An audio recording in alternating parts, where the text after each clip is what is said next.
Good evening and welcome to another episode of Brothers. I am Sub 60 Edge, your host, along with the crazy man, Jim, the Nature Boy Scarano, and of course, Alex on tech. We are here with you this wonderful Tuesday night. Just a bunch of guys sitting around talking about stuff, brothers checking on brothers, and all that fun stuff. Michael McDonald should be joining us here in a little bit, and just kind of wanted to touch in and see how everybody's doing and just kind of see where it takes us. And since Jim is our most recent joiner of the program tonight, right now, you joined last. What's going on with you, man? I'm late. Just came in. I'm tardy. You came in hot and said, you know, when you have a lot of time, but you don't have a lot of time. So what was that about? So I kind of knew I was looking forward to tonight and being on, especially because now it's kind of like every other week for me anyway.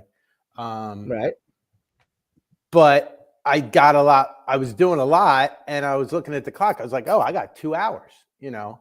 And the next thing you know, in like a blink of an eye, I was getting out of the shower, and I was like, Alexa, what time is it? And she's like 9:20 or something. I was like, eesh. Yeah. Well, at least thank you. I'm going to thank you for all of us and everybody and the three people watching right now, being dressed, coming on camera dressed as opposed to getting out of the shower. Well, you said you got out of the shower and said it was 9:20. Oh, I didn't know if you hosted another show where the people came on like without clothes on or something. No, I was just thanking them. So you're not going to be on that show. Well, you need to also thank Alexa. Yes, thank Alexa.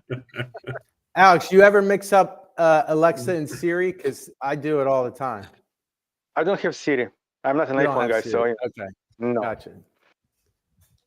We got a co-host today. Rick of Rick and Morty is with us today. This is the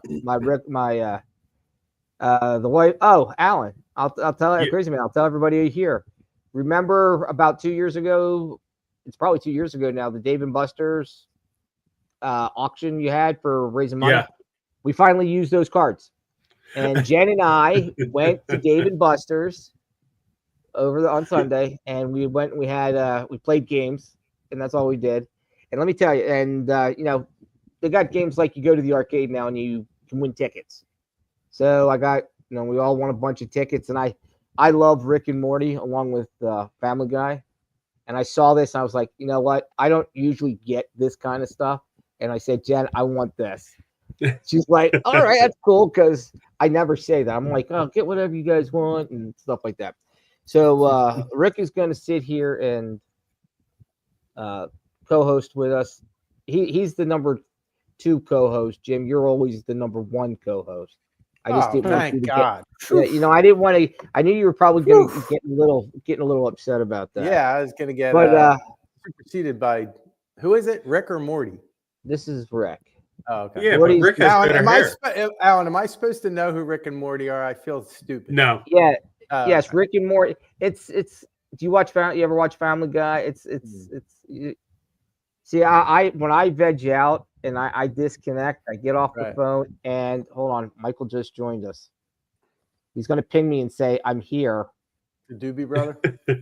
Yeah. Hey, so does Rick always have that expression on his face? Yeah, kind of. He's kind of the smart guy. You missed it. You missed it, Michael. I was I got one that said Dave and Buster's over the weekend. Jen and I were. That's great. And we got tickets, and I never get things with tickets. I always give them to everybody else. But they had this Rick and Morty doll. And they had Pickle Rick, if you're familiar with the show at all. Oh, I'm very familiar with the show. My son and I watched all of them twice. So okay, good. all right. So I saw this, and I was like, you know what? I got to get him. So he's co-hosting tonight. But one of the things I want to say is, I don't know if you guys have been to Dave and Buster's recently, at least the one here locally. It's crazy because it's like, I always thought Dave and Buster's was supposed to be like an adult arcade where it's more adults, it's more young adults and stuff like that. We went on a Sunday, not anymore.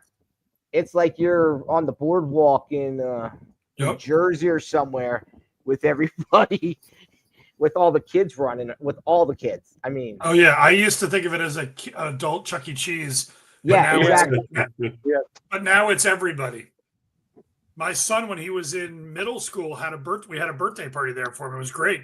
They have these little party rooms. They take care of everything. They hand out cards with some credits on them. The kids run around and play Batman Arkham Asylum or whatever in these big rigs and have a great time. Yeah, exactly. And the parents get to drink beer. Let's not undersell that part of it. The parents get to drink exactly. beer. Thank you, Gloria. So what's Gloria. Hello, Shane. Hello. So yeah, Shane's a friend of mine.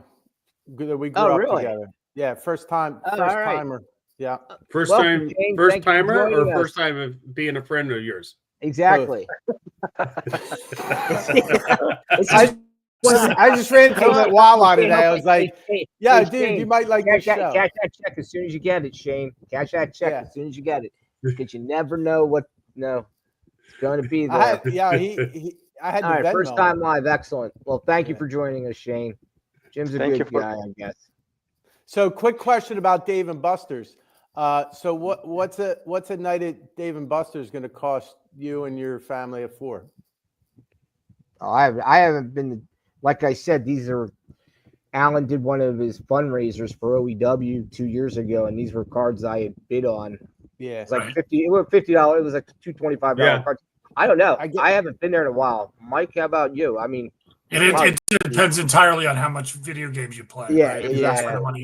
That's where the money gets sucked in. I mean, I'll go and play $20 worth of games and limit myself, and then go sit at the bar, have some jalapeno poppers, and watch the kids run around or something. But it's probably been 2 or 3 years since I actually went to Dave and Buster's. Yeah. But yeah, it's been like 20 for me. What I would like to see them have is some old school games, like put a row of pinball machines in or something like that. Well, actually, it was interesting because Jen and I played a lot. They had a lot of like ring toss and like knock down the doll games and skee ball and they have the old they have the old boardwalk games. Thank you, Mike. Yeah. Okay. All right. And we played a lot of those because she and I can get competitive in those kind of things. It's like, yeah. So and we also teamed. We played these games where it was supposed to be like one person is the ring toss, and it's like how many can you get on there? So the rings are coming down, and we're both grabbing and we're throwing. So because the cards, it's a collective. We're winning as a collective group. So it was like, okay, just keep tossing the rings up. Yeah. So it was Alex, fun. Dave and Buster's out in LA. Well, I don't have any like really close to me, so I mean, I'm not driving like 40 miles to just go there. Okay, I mean, right? Yeah, it doesn't make sense. But I know like few around, but not really where I live. So there used to be. Go ahead, Mike. There used to be a place in Bethesda along Jim's line that was the greatest place, and I used to take the kids there all the time for lunch on the weekends. It was just a small little pizza parlor, but their whole gimmick was they had this one narrow part when you walked in that just had like 15 pinball machines, and it was just old school pinball machines. Love it. Oh, sweet. And they had a change machine there, and so you could go and have a beer. They had basically still pizza and ice cream and beer and like soft drinks, and so you could do birthday parties there for kids during the day where you could like reserve the place, but at night it was all these families just eating pizza and having ice cream, and then the parents would sit around and talk and keep handing the kids $20 bill, $10 bills to go get 40 quarters and play pinball for 2 hours, and it was pretty cheap because kids, you can play pinball for a long time if you're halfway decent at it. Yeah. Yeah. And it was the greatest place, and it didn't survive COVID. COVID came and it went out of business. And what I've heard, but I haven't been there yet, is I don't know if you guys have any place. I don't know if this is a local chain or a national chain, but around here we have a place called Mom's, which is like an organic supermarket. I think it stands for like something organic market, but it's called Mom's. And there's a handful of them around Rockville and Bethesda and up towards Olney. And apparently the guy who owns the chain is a huge pinball fanatic. And I haven't done it yet, but over in College Park, there's a Mom's where you go into the supermarket, and if you know about it, there's a door in the back, and when you open the door and walk in, there's a room with like 40 pinball machines. Wow, and a change machine. And he's got it set up, and it's like just whenever the supermarket's open, if you know about that room, you can just go and play pinball. And I've been meaning to drive over there with my son and check it out. So I'll for you guys not familiar with where College Park is. College Park is where the university is, close to the University of Maryland. Yeah. To give a frame of reference, shout out to Nanamona. Hope you guys don't become the 51st. I know it's probably tough jumping back. I've got it on quiet behind me. So trying to keep it light. Right. And then hey, Alex, stay strong. I don't know, Alex, you feeling weak tonight? Yeah. So actually we don't even down here in Northern Virginia, which is not surprising, we don't have moms. No, we don't. Yeah. So, I don't know how big the chain is, but I've heard about this mythical pinball room and I want to go find it. So my sister Gloria and Shane might appreciate this, Michael, but it's kind of ironic or coincidental that it was called Moms, because on the island of Ocean City, which is a very small 9-mile long, resort island near Atlantic City, south of Atlantic City. And when we were young, we either walked or biked everywhere, all over the island. It was great. And the older you got, the more your, circumference kind of like spread out. But there was a little pizzeria and it was called Mom's Pizza.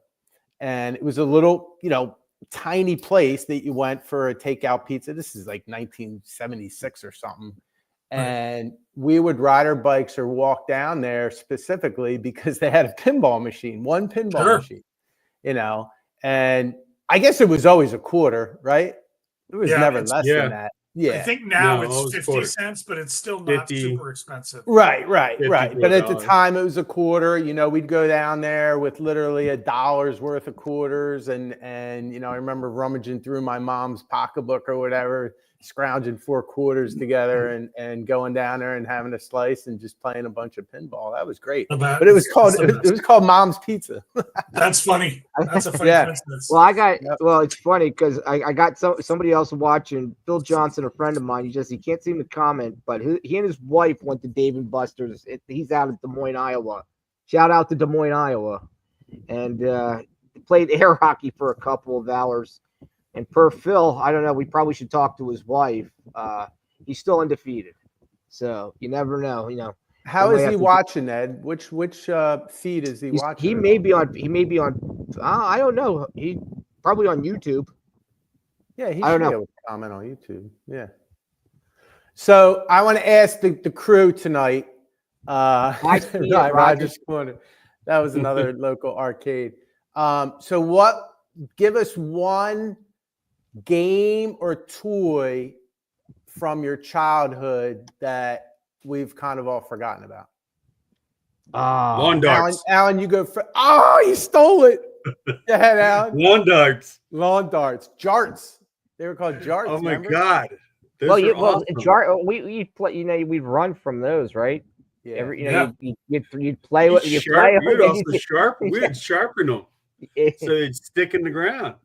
Yeah, you are crazy. Dude. Alex, do you know this game? Jarts? Nope. All right, Alan, describe it. Tell them how you play. It's you throw it in a ring. They're basically big darts, and you get about as far as away as like you play horseshoes or so forth, and you throw them. And in the 80s, they banned it because too many people were getting hurt. I'm sorry. Yeah. Oh. I can't help that people are stupid. It's a projectile. Oops, I threw it too far. Thing was huge, Alex. It was huge, and it was weighted. All the weight was in the tip where the metal. They were like this long. Yeah, and they had these like fins coming out of it, and you would like literally underhand throw it up in the air towards the ring. Shoo! Like a missile coming at you. You put like a hula hoop on the grass and try to get from 30 yards away. And if you threw it too far and it went over to the neighbor's fence, you listen for the scream. Oh my because God. you either punctured a wall or took somebody's eye out. Yeah. Or killed your dog. Michael killed a couple cats in his day back in his day. All right, Ed, what about you? I got one. How about you guys play the electric football game? Oh, Oh yeah. Yeah, no, not that one. The one that had the big field. You And turn it it had on, the and the tiny player, little With the felt- vibrating metal, the Yeah, vibrating the metal tiny sheet. little Yeah. players. You could get all the teams, and you'd Yep. have to put the decals on them. Yep. There was no winning though. You never scored. It was just like the attraction of watching, 22 little players like just, oh my God. Alex, Right. tell me you know this game. Electric football. Electric football. No, but see, I- he grew up. He grew up Okay, over. okay. The little electronic game that I had, or somebody actually, well, it was somebody else as I was playing it. It was like, I think it was like a copy of some kind of a US or Western thing where you catch eggs like on the screen. Oh, yeah. Yeah, it's like egg catcher, whatever it was called, like it was like a kind of like a wolf character catching eggs, and your eggs fall and you like lose too many, the end game is over basically. You had to catch all the eggs, Yeah, I mean, it was like in late, I think 80s that we had that kind of, Rules and jumping things jacks. coming up. Yeah. There you That go. was like Yes. that's like an early version of Angry Birds, kind of. Yeah. Which Yeah. one? Yeah. It was like the one game console, like a little like Game Boy mini Right. Game Boy system, that I Right. remember. It's an Anamona's jacks. That always used to drive me nuts, trying to toss that ball up in the ground and grab the jacks and the ball at the same time. I'm glad you said that because she said jumping jacks, but I thought of jacks, the game. Yeah, that's Yeah. what I thought too. The Yeah. rubber ball. Yeah. And a little. Onesies, twosies, threesies, foursies. Yeah, Yes, then sure. allsies and whatever. What about you, Michael? You got a game or? So I don't know if kids still play it. I always used to joke that one of our favorite things was remember Mousetrap, the game Mousetrap? Yes. And it was one of those board games where I think my sister and I have 3 younger sisters, but the one who was closest to me in age, we had it.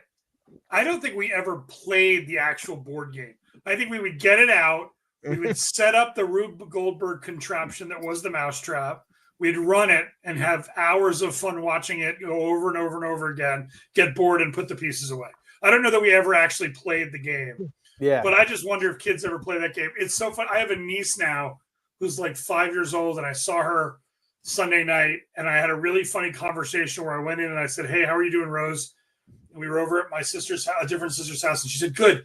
And it had just been her birthday. And I said, "Did you get anything fun for your birthday?" And she said, "I got a game where there's a guy and he's sick, and you have to, but you can't touch the sides." And that's as far as she got. And I just said, "Operation." And she said, "Yes." And I said it, and there's no, it lights up. And she said, "Yes." And she was so excited that I knew it. So apparently, Operation is still a thing.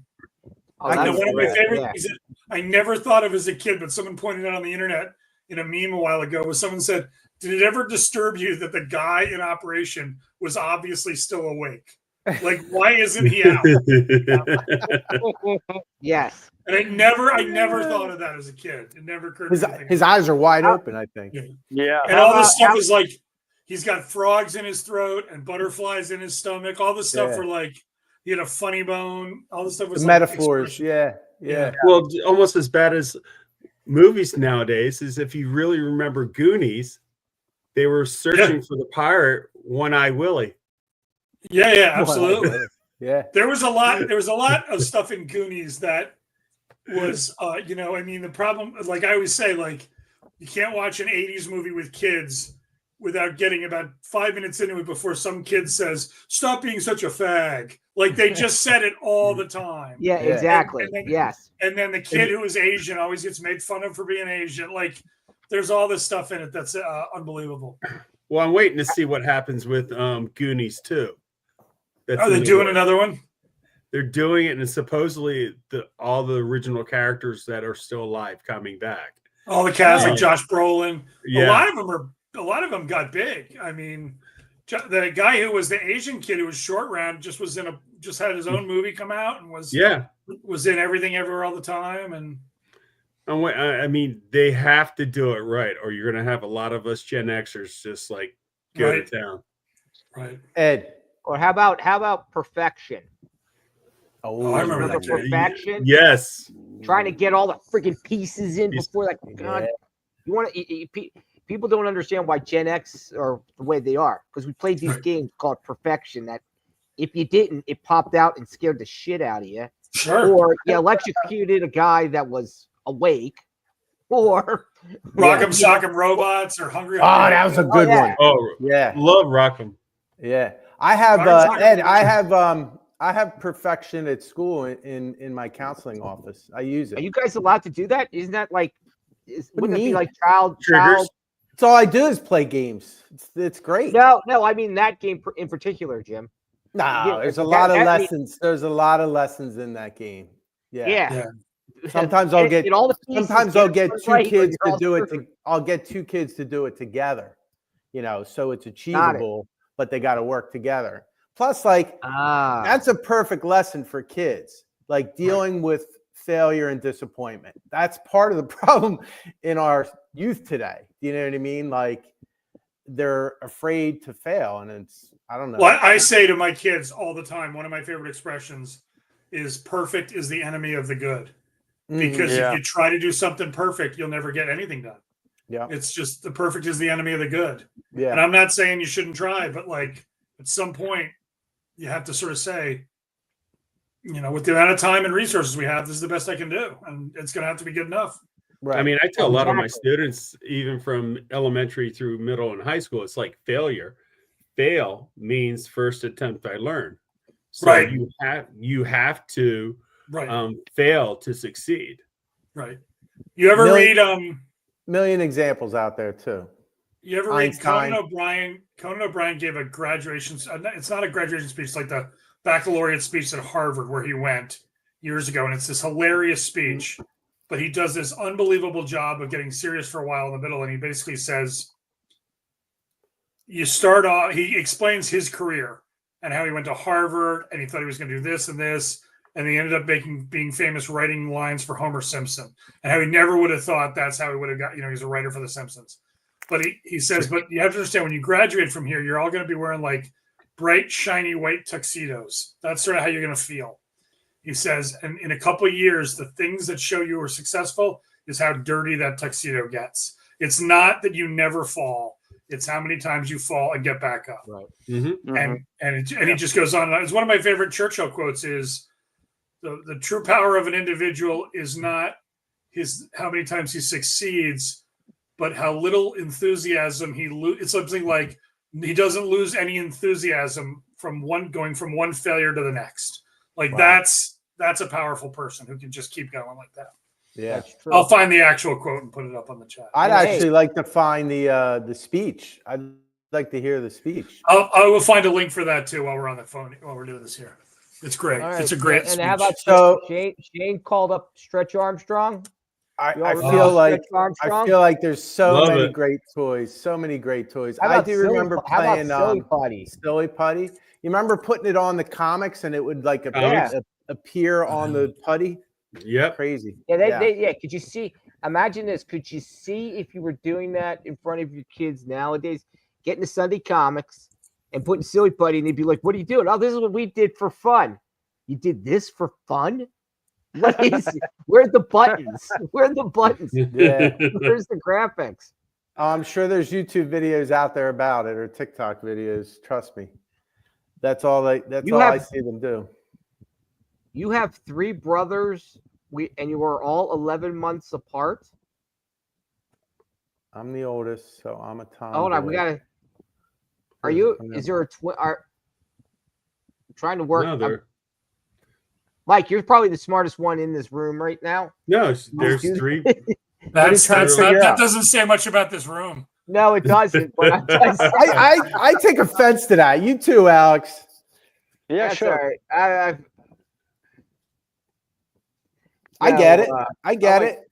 Yeah. She's I one could- of 4, and she's the only Yeah, I was gonna say female. yeah. So yeah, So they're Irish twins, I know. So there's got to be.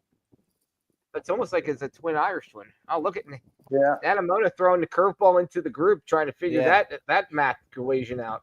Anyway. That's I can see. Yeah. Yeah, Nanamona, you would have to be a tomboy if you had two brothers and you were all that close. So, Yeah. Michael, We're not close to the after coining those quotes from famous people, one of the things I was thinking of, Ed gets mad at me because I'm always like, "What can I bring a I'm mad topic at you. to the show?" Not mad at me, No. but you know what I mean.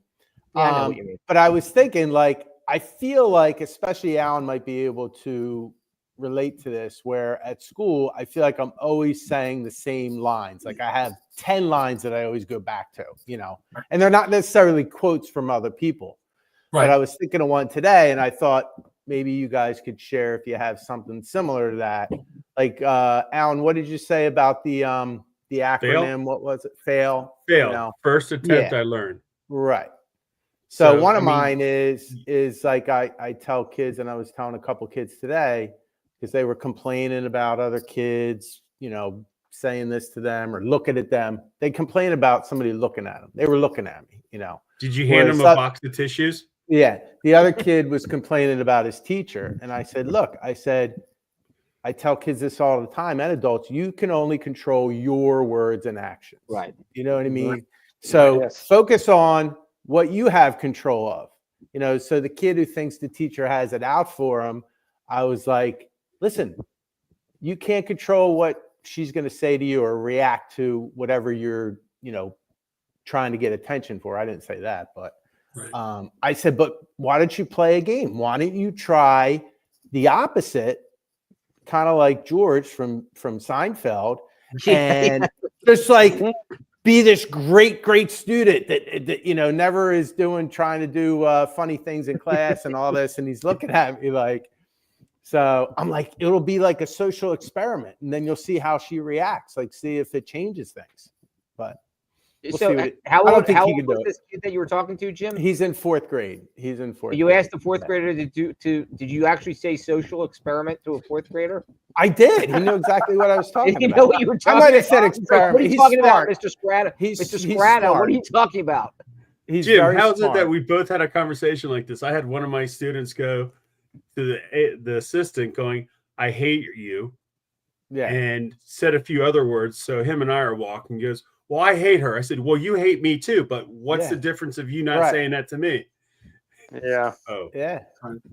So somebody give me a thing you say a lot. You feel like you say it all the time. I got one. So I've got two teenagers. So obviously, life is full of challenges. But He's not allowed to watch anymore. and one of my pet peeves is, so one of the things I say, and of course, I think I don't know if it's a universal truth, but I think it's not uncommon that the things that your kids do that drive you the craziest are the things you do yourself that annoy, Right. that you're constantly trying to get over and annoy, right? Mhm. And you see them do it, and it's like, oh my gosh. And so the procrastination is my pet peeve about stuff, where I say, hey, you can do your homework, I'll start it later. Hey, can you empty the dishwasher? I'll do it in an hour. It's just constant. Mhm. And so the two things I find myself saying an awful lot are you got to do the things you have to do before you can do the things you want to do. Like that's the it's like get the stuff out of the way. And I said, and that's true. Like in life, like you have to work the job to make the money to go on the trip. Like you have to do the things you have to do before you can do the things you want to do. So that's one thing I say all the time. And then the other one, it's an old like little adage or whatever. But I really think that more people, including myself, need to remember, which is there's an old expression, once begun, half done, where like you put something off forever. And and once you actually roll your sleeves up and start it, 9 times out of 10, you realize this isn't that big a deal. It's not going to take me as long to do it. It'll be over before I know it. I don't know why I delayed this I put this off until Sunday after. I had all weekend to do this, and I put it off till Sunday afternoon, and it was so stupid. I could have just and meanwhile you're spending all this time worrying about it and thinking about it. Just roll your sleeves up and try it. And so that's two of my ones. And then the other one, which is something I say to my kids all the time, which drives them nuts. Which I got from a friend of mine. It's actually from John Cosgrove, who Ed knows, Mr. Cosgrove, who raised 3 daughters into adulthood. And it's to my stubborn daughter and sometimes to my stubborn son, I say all the time, when they're digging in on something, I say, you know what? Your perseverance, your stubbornness, and your stick-to-itiveness here, that is going to serve you well someday. But today is not that day. And I'm saying, like, it's just because you don't want to put the fire on the wall, like the flame. Like they've got some inner flame. They're all excited things. You don't want to teach them to always give, like, to back down necessarily from every fight, but not the ones with me. Today is not that day. So I say that all the time. And the minute I start, they handle the sarcasm okay. Like, well, now it's to the point where the minute I start to say, your sense of perseverance, and they both go, "Oh my God, not this again!" And they storm out of the room. But I love that one. Good. Today is not that day. You're gonna have to Michael's got to join Slack and share some of this, because usually on Decades, all we get is hammered with just anti-leftist post after post after post, and I'm like, oh my God, I don't even go back to it sometimes. No. Anyway, I got one for you, Jim. Don't quit today, quit tomorrow. Right. Oh. And basically, it's, and what you'll find, and what I've actually started to kind of focus in on that on myself, not necessarily the quitting aspect, but the mental aspect of not getting. It's kind of going along with what Michael was saying. It's like whatever you have to do is still going to be there, even if you don't do it, even if you wait till later. So do it now and just keep moving forward. And exactly to what you were saying, Mike, is that you're gonna be done you're gonna be done whatever it is, and it's gonna be like, wow, okay, I'm done. It's like, oh man, I really want to go and enjoy go watch the game in 2 hours, but I'm not gonna be able to get everything done. And next thing you know, you're sitting there 30 minutes prior to game time, and with everything done. Right. So, but basically, the hardest part, the other first one I said is about, sometimes when you're not in the right frame of mind, especially, if you can tell kids this, oh, I just want to quit. This sucks. It's too hard. Don't quit today. Quit tomorrow. Right. And what that'll do is they'll get through it, and the next day it'll be a different mindset. It's basically you're not giving into the mindset of whatever emotional feeling you're feeling at that time. And the other one I like is for people who worry too much and fret too much about stuff. I recently, like the last 6 months, heard the expression, "Don't borrow trouble from tomorrow." Yeah. Like, if there isn't a problem yet, don't borrow trouble from tomorrow. There's enough trouble today. We don't need to dip into tomorrow's trouble. Like, just I'm writing notes down. All I got to do is rewatch the episode. Exactly.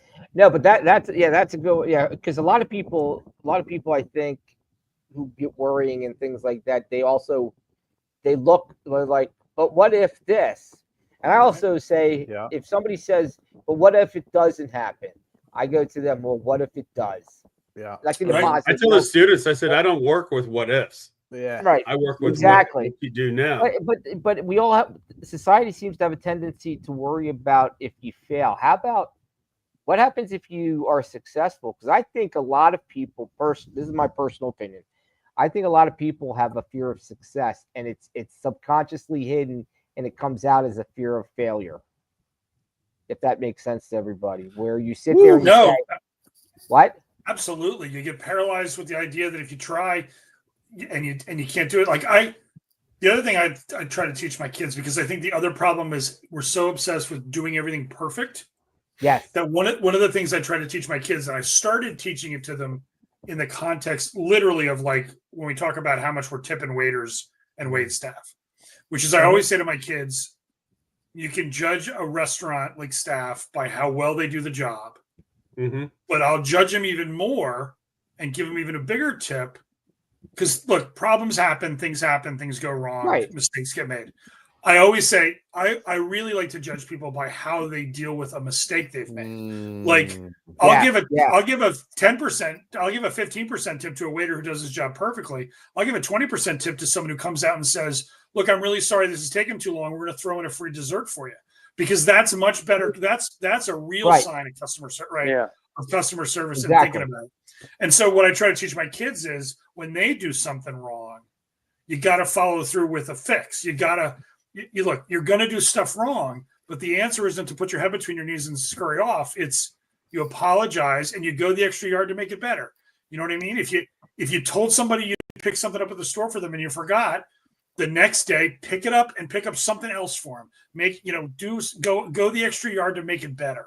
Don't just apologize and walk away. And I really try to. You're going to be judged by how you fix problems, not just doing things perfectly. That's just the thing of mine. This is a real good one by Shane. I hadn't heard this one before. Impossible is only the word to be found in the dictionary of fools. Oh, hey, Jim. Shane seems like a real bright dude. I'm just curious. Hey, listen, this is pretty this is pretty high up. This is pretty high up for him. Is he Googling stuff? He's a physical education teacher, so I'd say he's probably the top of the intelligence level out of phys ed teachers. I was going to say, be careful. He might never watch he's sitting there with Chat GPT pushing stuff. Yeah, but you can't spell impossible without possible. Yeah, right. Exactly. There you go. And I think he's sitting there with a bowl of fortune cookies and he's just cracking them open. But here's, they served them at lunch the other day. It was great. Kind of keep this going and make us all, I've talked to my therapist about this a whole bunch of different times. And, 95% of what we do is in our subconscious. Only 5% of what we do in life is conscious. So if you actually understand that, and it's something that we can try to teach our kids at the appropriate level, of course, to understand, that will help them get through their get through whatever, because we're products of our environment, where we've been, where we've grown up, and shit that we've all been through. I mean, we're all Gen Xers here, right? So we've all dodged darts. We've all dodged darts. We've all run into fire hydrants, playing tackle car football. Surfing. Yeah, so it's just. You've never car surfed? What's that? You never car surfed? No, I didn't car surf. I don't know. My crazy friends did, but I stood and watched them. I didn't do that. I was a little smarter than them. Yeah. I want to say with Me Tube Brothers. He digs the Dropkick Murphy shirt. This is actually Dropkick Murphys raised money for the fires. So 100% of all the proceeds from the sale of the shirts actually went out to California. So I actually have one from when they had the bombing of Boston. They put a shirt out then. So what I like about Dropkick Murphys, they do a lot with charity, and they're great. They're a great cool band. shirt. Cool shirt. Yeah, it is. Hey, I just got to say to Me Too Brothers, that St. Bernadette's education is really showing off right there. Just got to say for you there, that Catholic education. Ed, can I piggyback something you said you were talking about there? Certainly. You're the co-host. You can do whatever you want. No, it's not about that. Anybody can He needs to stay shave his head. talk whenever they want. I'm just messing with you, brother. Was that you're messing with my subconscious? Come on. So what was the percentage again? 95 and 5. Okay, so 95 subconscious and about 5% is conscious. Right. So you were talking about like mindset, and so much of it is just. I mean, I'm still working on it, but getting people, adults, kids to understand that you do have control of your thoughts. You know what I mean? Yeah. And you can direct them in the way you want to. And a lot of people just focus on, negativity, or I can't, or, this excuse, that excuse. So I think you're on track there. But you also talked about family and family history, right? Right. Yeah. It's family history, how you grew up, your environment, it all affects you. Yes. Yep. So my therapist recommended or asked me a couple times if I would be interested in going to this group therapy, and it's called ACA, Adult Children of Alcoholics. But they've extended that to or dysfunctional families. You know what I mean? Right. So you don't have to be a group member that only comes from alcoholic parents or parent. But I mean, there's so much self-reflection going on right now. I was like, oh, that's why I'm like that. You know, and it's not to realize that to have hatred towards my parents or bad feelings towards them or anything like that. It's just, you really understand why you are the way you are. Do you know what I mean? That for me, not everybody has grown up in that kind of background, but go ahead. Yeah. Go ahead, crazy man. One of the things I like, it's a quote. I forget where I read it from. It's, and I've used it over the last 20, 30 years. It's the quote goes, "We are who we are for the things we do. If we'd done otherwise, then we wouldn't be ourselves." Mhm. So a lot of the stuff that we grew up with and had to deal with has shaped us. So when I'm in the classroom, when the kids are talking about this bully or that bully, or this is happening or that, I said, you are the author of your story. Do you want to give up the reins or a page to someone else to write it for you, to make you go down that path? And that's something that kids nowadays are trying to be like this person or that person, and it just doesn't work for them in that aspect. Right. I always think of it as the environment you grew up in and the way you were raised is sort of like software coding. You've been coded to react certain ways to things, and some of that is so deep it's hard to recode.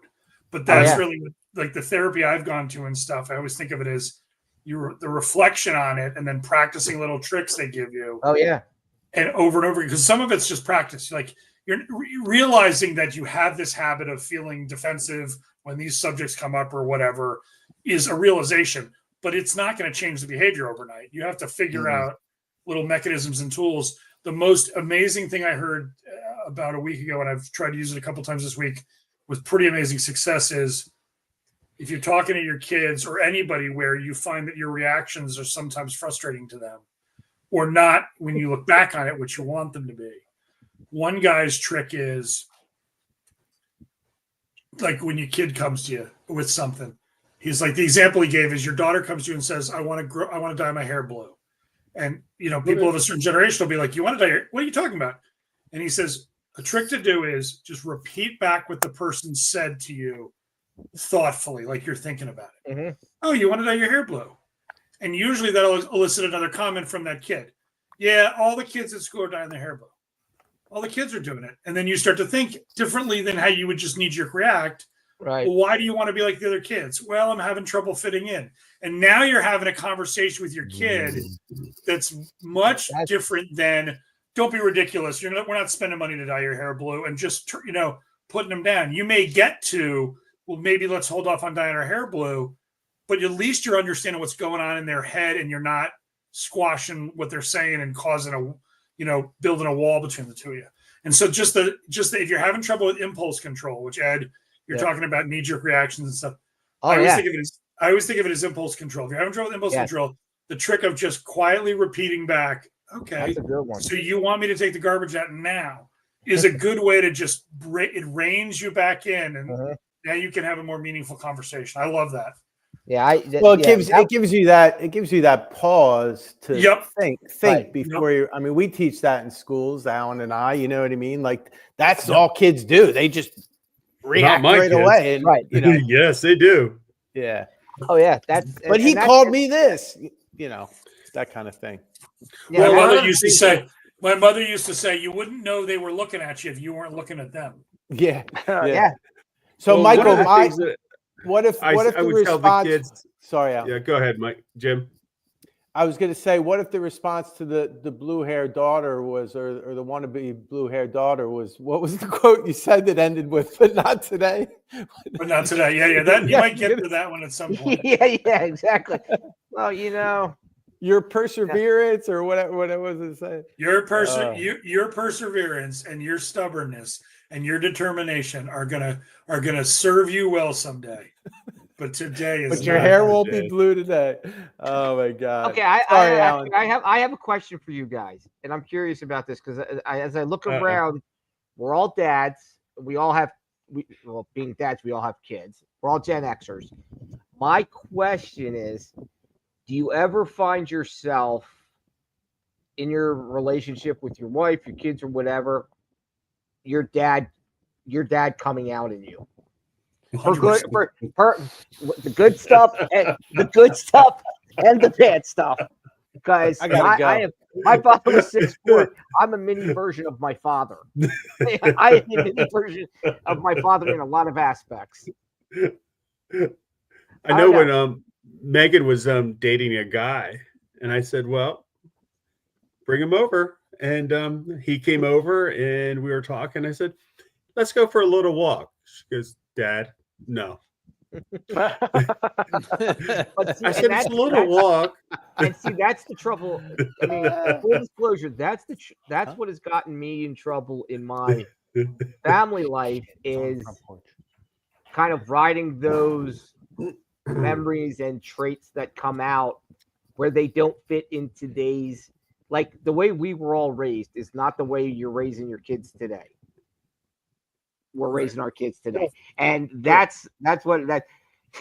I know I tried for a little bit early on in life and failed miserably, and it was just because I'm glad to see that I'm not the only guy that has Why are you seeing it as a failure? Maybe because it wasn't it a didn't work because it didn't work and caused hardship. But you learned from it. It was The learning is. I'm just going back to our original topic, Ed. But you know what, Jim? Let me. Yes, Jim. Eventually, I learned. Tell him, Alan. What did you say about what's the acronym? Fail. But I need to put the clarifying word on it. I eventually learned. Yes. It was a lot of, and it was like, and it was fun. It's funny now, but not that. I was the guy who tried to jam the square peg into the round hole, saying, "I'm gonna rip you like my dad raised me." God dang it! My way or the highway. Yeah, exactly. Yeah. Yeah. What about you, yeah. Alex? Well, I mean, in my life and, dealing with my now adult kids and wife and, the family and stuff, I'm just trying to be a better version of my dad and not to repeat the negative stuff that I saw, him parenting me. Okay, basically. That's what I'm trying to do. And of course, I agree with Ed that, what maybe worked when he was parenting me would not work me parenting my kids in this kind of day and age, different country, different environment, different, surroundings, different all of it, it's not, Right. I mean, if I tried it, I would fail. I know for a fact, so. Yeah. I can tell you totally all, appreciate that. Totally appreciate that. I feel like I'm the same way. Like I say, another one of my lines is like, well, yeah, I learned a lot from my father, like things not to do as much exactly. as, what to do. Yeah. So here's an example from today, if I could real quick. So my daughter's graduating college, and college is an hour and a half from us. She lives up there. And the graduation, for whatever reason, for her school that she's graduating from is 7:00 at night. So she's completely expecting my wife and I to go up, have dinner afterwards, and stay in a hotel.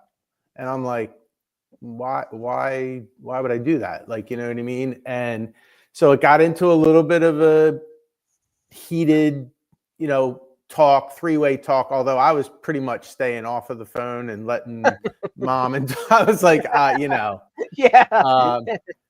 But my wife said afterwards, she said, the difference is the way we were raised, that discussion would have never happened. The parents would have said exactly what was going to transpire, and it didn't matter what we said, even if we were, 21 years old at this point in life. You know what I mean? So, right. I have to remember that. And I think the thing that I see in my dad that I can work on the most is just having those conversations like you talked about, Michael, and just more communication, because there was no communication when I grew up. You know what I mean? It was, you didn't talk about anything, let alone feelings. So at least in my household, and I'm not going to say every family was like that during that generation. I remember being at friends' houses and it was like, this is great, so, but anyway, it wasn't all bad. Now, see, and Jim, that to your point about the story with your daughter, that's where sometimes I kind of tried to jam the square peg into the round hole, where this is the way it's you kind of step up, and you kind of like this is the way, and it's like they don't step back, and it's like So, well, you don't want to like for me. I don't want to send the message that like you're going to get whatever you ask for. Like it's almost just as much the principle it is doing it. Yes. Anyway. Hal Bundy has in one of the episodes has one where he says, Peg, the foot is going down. Don't do it. The foot is going down. The foot is going down.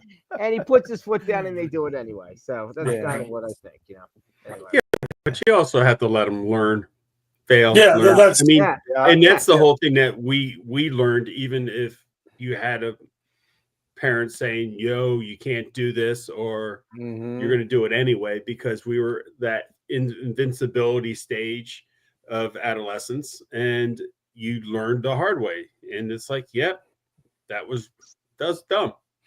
That was a little bit crazier than I thought. Yeah. Michael, one of my other go-to lines, and I tell parents this all the time, is parenting, in my opinion, is the hardest job in the world. Hardest job in the world by far. Hardest job I ever had. And you think about it, like, you don't go to school for parenting, you don't go take a test for parenting, but you're a parent and you better figure it out.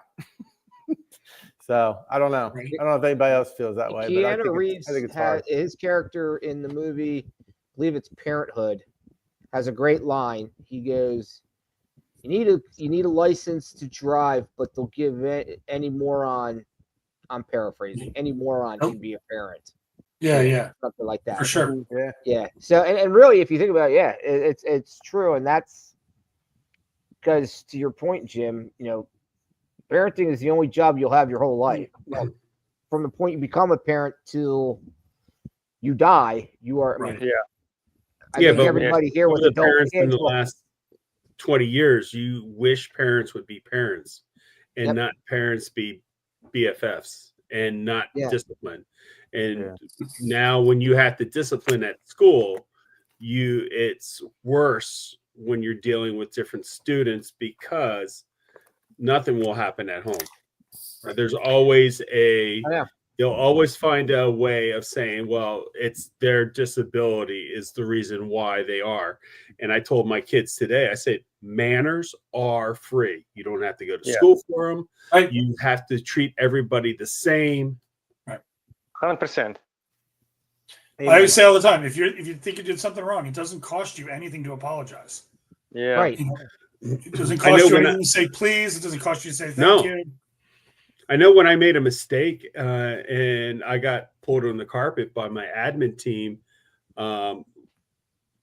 probably a year or 2 years ago, I said, I apologize for doing it. If somebody said I said it, I said it. I'll take full responsibility. And the person that's probably 20 years younger than me, just like, huh? You're admitting to something. You're taking responsibility. Gotta own it. You own it. I mean, I don't remember saying it, but if somebody said I did something or so forth, I'll do it. I'll take responsibility for it. And nobody wants to take responsibility for their actions. I find a useful phrase that I've learned to use, and maybe sounding a little bit like a lawyer, is when you're arguing with somebody and there's probably fault to go around, but nobody wants to be the first one to sort of fall on the grenade. I say all the time, look, I'm more than willing to apologize for my share of this problem. Like, I'll apologize for my part in this, because the minute you say I'm sorry, it's easy for another person to be like, you're forgiven and turn and walk away, and they absolve themselves of Right. their share. Yes. But right. if you're trying, it's all his fault. Yeah. If you're trying to sort of do like, right. So I'm a big fan of, hey, I'm more than willing to apologize for my share of this problem. And then that sort of gives everyone else in the room permission to say, yeah, no, I probably should have done this better. And suddenly you're having a real conversation about, now you're into, process improvement or whatever you want to call it, instead of that doesn't sound like a lawyer. Hunting. That doesn't sound like something a lawyer would say. No, maybe not. But yeah. But to Mike's point, that's to be the biggest person to take that first step and to just say, you know what, somebody's got to take the, if not me, then who? How about we can agree to disagree? I love that. Yeah, I say that all the time. It's similar. It's similar to what you talked about. But, Sure. I just find people want to just keep going back and forth and back. Oh, they and do. forth. Like, stop already. Well, they just want to prove that they're right. Yeah. Yeah. They don't want to give up. And like I was telling my daughter, even where she graduated in high school, I said, technically, you don't want to be in the top 10, top 15% of this class, because there's so much demand when you go to college to exceed those aspects. You're putting so much pressure on yourself. Just enjoy the ride. Yeah. And take it easy. I mean, we were doing something, and it was so funny because my daughter knows me quite well, and as Ed knows, that she goes, "What? Are you 5?" And she walked away and then turned around and she goes, "I forgot, you are 5." So that's probably giving you some credit.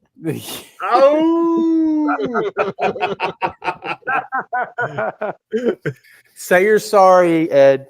I'm sorry. I'm sorry, crazy man. I'm sorry. I will apologize for my portion of that. There it is. I can't apologize for you being Jim. calm. Can I get a huggy? Yeah. Can I go to the corner with a Rubio would say this is way too kumbaya right now. Exactly. He don't want any part of this on Thunderdome next week. Is there a place I can buy? Is there a place online I can buy decade like weighted blankets or something like that? Yeah, exactly. Yeah. I think we need to start. Yeah, we can even start to, I'll start taking edibles or something like that. Just kind of like, Oh, Ed. Anyway. There you go. Anyway. that would make All the right. workouts go well. All right, guys. Speaking of which, where's Guy been? I wanted to get Guy back on the show. I don't know. Talk to him. All right. Give shout outs to everybody. Come on. I'm not your brother's keeper. Yeah, but, this was awesome tonight, guys. This was a real good one. I really enjoyed it. This one was, I think this was what I was taught. We just kind of started talking and it grew into what it grew into. And we had some, I think, good conversation, and those people were watching. Hopefully we gave them something to kind of think about, and kind of gave me some things to think about. Some good quotes from, as we all know, Michael's our well-read lawyer of the group. So he can always come with the good quotes. Yeah. I can't remember. I can't remember what I did 5 minutes ago, let alone, Mike's go. Well, Winston Churchill, let me quote him. And I can pull that trivia out of my butt, but I have no idea where my car keys are right now. Hey, Mike, and see, that's again, we're talking about ownership. Michael's owning it. He owns who he is. Alex, tell them they got those little chips that you can put on your keychain, so you can GPS. Oh, I've got that. My phone knows where my keys are, but I don't. But now Michael's got to find his phone. Okay. So now he's yelling, "Hey, can somebody call my phone?" But he has right there you There you go. Guys, but it was a great one. Thank you, everybody who joined us on all the social media platforms. Thank you, everybody who was on Instagram as well. Remember, next week you'll have Decades Thunderdome. I'm sure Chris Rubio will be coming in hot with talk about the president's speech and so on. Thank you for joining us tonight, and we will catch you guys all next time. I will say though, Ed, you haven't apologized once during this meeting. Have you even apologized? Sorry, that's a callback to the Oval Office meeting the other day with Zelensky. I'm just doing a. Oh yeah. I was gonna say he just apologized. I was gonna say. Sorry. No, actually, I haven't thanked you either. Thank you. You haven't even thanked us once. I haven't thanked you. Hey, Michael, thank you, and I Thank apologize. Thank you, and I apologize. And we